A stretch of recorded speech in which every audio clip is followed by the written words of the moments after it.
Bom dia, pessoal. Tudo bom? Espero que todos vocês tenham uma ótima quinta-feira e vamos começar nossa aula. Educandário São Jerônimo, turma, primeira série do ensino médio, matéria Geografia, professor Daniel, e o tema da nossa gloriosa aula será os principais organismos mundiais. Eu quero dar uma adiantada, falar sobre isso, porque nós temos algumas siglas, alguns organismos internacionais, algumas ONGs que são capitaneadas e são conhecidas por nós. Então eu quero mostrar para vocês, quero ensinar de acordo com a sigla e o que cada instituição, tanto na área econômica, na área social, na área que há uma tentativa de tentar ajudar os países e seus respectivos países. Por exemplo, a primeira que nós vamos falar da ONU. A ONU é conhecida por todos, que é a Organização das Nações Unidas. É considerada o mais importante organismo internacional atualmente existente, pessoal. Todo mundo conhece essa sigla, que é a ONU. Importante por reunir praticamente todas as nações do mundo. Ela surgiu logo após o final da Segunda Guerra Mundial, que durou 6 anos e ocorreu na Europa e levou à destruição quase que total do continente europeu. Em substituição à antiga Liga das Nações, e objetiva promover a paz e a segurança mundial, a ONU tem algumas instâncias, pessoal, de decisões. E as principais são a Assembleia Geral e o Conselho de Segurança da ONU, formado por um grupo restrito de países.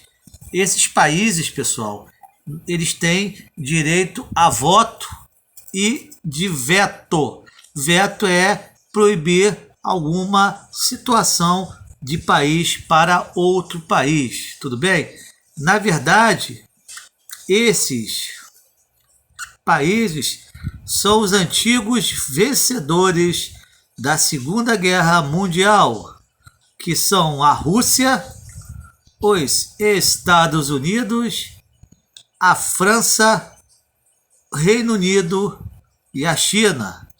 E a China teve também uma participação muito significativa, porque não participou ativamente da Segunda Guerra Mundial, mas conseguiu grande prestígio e poder internacional capaz de assegurar uma vaga no Conselho de Segurança da ONU.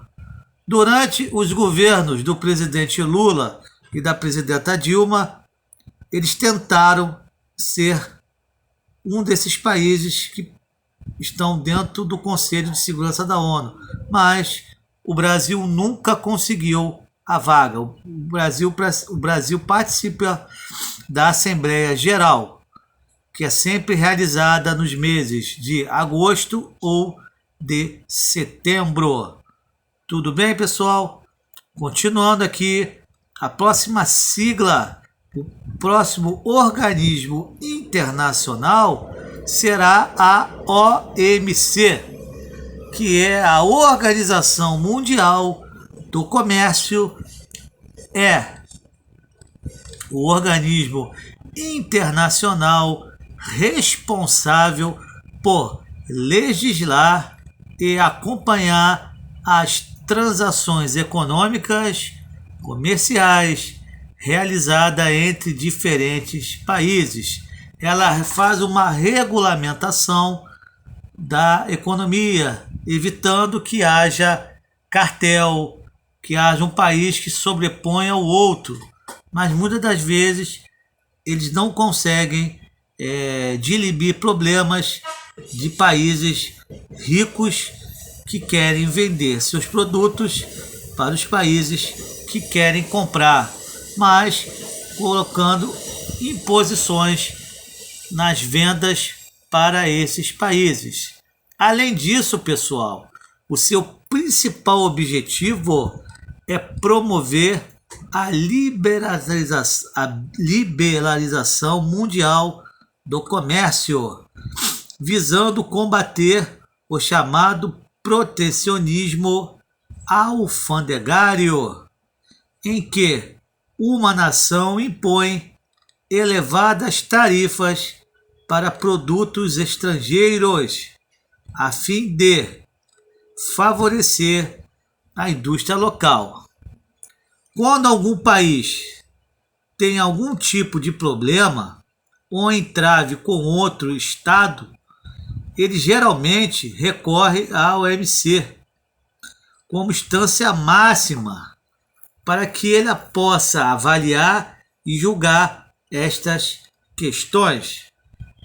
Então, dentro do contexto econômico, a OMC ela regula todo tipo de comércio realizado entre os países, para que não haja nenhum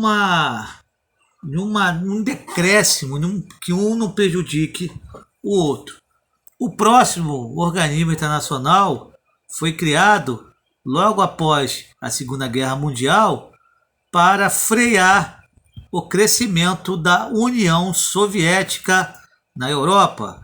Foi criado uma coalizão militar chamada OTAN, a Organização do Tratado do Atlântico Norte, e um tratado ou um pacto militar que inicialmente congregava os países capitalistas e objetivava o combate ao socialismo, ao comunismo, que também tinha o seu pacto militar, e foi realizado o Pacto de Varsóvia.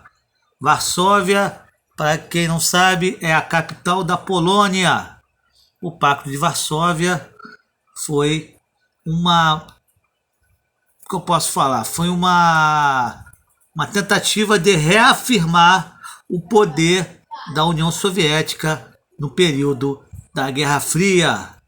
Os objetivos dessa organização se alteraram, tornando-se como um instrumento militar de grandes potências, a fim de intervir em conflitos armados em qualquer parte do mundo, para assegurar direitos internacionais ou combater possíveis ameaças ao atual sistema internacional.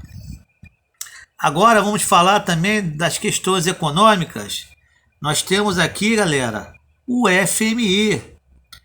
O FMI é conhecido como Fundo Monetário Internacional. É uma organização financeira responsável por garantir a estabilidade econômica internacional. Ele é composto por 187 países e foi criado em 1944 na Conferência de Bretton Woods. Seu funcionamento basicamente ocorre através do gerenciamento e concessão de empréstimos para aqueles países que o solicitam. É o famoso agiota, que você pede empréstimo e ele coloca juros exorbitantes. O Brasil já foi ao FMI durante o governo militar e durante o governo do presidente Lula ele pagou a dívida que o Brasil tinha com o FMI. Tudo bem? Então, continuando aqui, normalmente o dinheiro do FMI é fornecido pelos seus próprios países membros, de forma que aqueles que mais contribuem são justamente aqueles que mais possuem o poder de decisão. Para adquirir empréstimos, o país em questão deve atender a uma série de exigências, transformando suas economias internas e geralmente abrindo suas economias para o mercado estrangeiro. O que quer dizer isso, pessoal? Que o mercado ele permite o empréstimo, mas ele quer o quê? Ele quer garantias. Ele quer que o país em questão entregue alguma coisa que, caso o país não consiga pagar o empréstimo, o FMI vai, a título de indenização, vai se apropriar daquela garantia que foi dada pelo país. Tudo bem? Temos também o Banco Mundial, que foi criado também junto com o FMI na Conferência Bretton Woods, juntamente ao FMI. Trata-se de uma organização financeira vinculada à ONU, mas que possui a sua própria autonomia, pessoal. Seu objetivo inicial era conceder empréstimos direcionados aos países europeus que haviam sido devastados pela Segunda Guerra Mundial. Posteriormente, seus objetivos mudaram em seu intuito, porque passou a ser empréstimos a países da Ásia, da África e América. Eu esqueci de colocar aqui, você tem também a questão do Plano Marshall, ou do Plano Marshall, que foi um plano realizado pelos americanos, que iriam reconstruir a Europa também a título de indenização. Tu acha que os americanos injetaram dinheiro na Europa por querer? Porque achavam a Europa bonitinha, que estava destruída? Não. Tinham interesses econômicos também. A OIT, que é a Organização do Trabalho, é também responsável por regulamentar, fiscalizar e estudar e avaliar relações de trabalho existentes em todo o mundo. É considerada uma organização tripartite, ou seja, formado por 3 tipos diferentes de governo.